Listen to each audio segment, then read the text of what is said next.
عدلیې وزارت د کورونو کرایه لوړوونکو ته خبرداری ورکړې. عدلیې وزارت د کنټرول غړي کمیټې چې د عدلیې وزارت په مشرۍ جوړه شوې وه پریکړه کړې چې د کورونو مالکان د دې اجازه نه لري چې د خپلو کورونو کرایه د تیر کال په پرتله له 10 سلنې زیاتې کړي. یا د وزارت په یوې خبرپاڼې کې ویلي د استوګنې د کورونو مالکان اجازه نه لري چې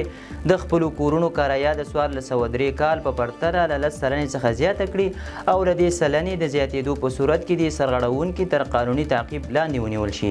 یادې کمیټې همداراز پریکړه کړې هغه کرایي قراردادونه چې په سپین کاغذ او یا په خپله جوړه شویو سټو کې لیکل شوي د اعتبار وړ نه دي او ژر تر ژره د معاملاتو لارښوونې په رسمي سند کې درج شي. د عدلیې وزارت زیاتوي د کورونو د کرایې له قراردادونو په جدي توګه نظارت کوي او د کرایې د زیاتوالي او یا غیر رسمي قرارداد د مشاهدې په صورت کې به د سرغړونکو سره جدي چلن وشي.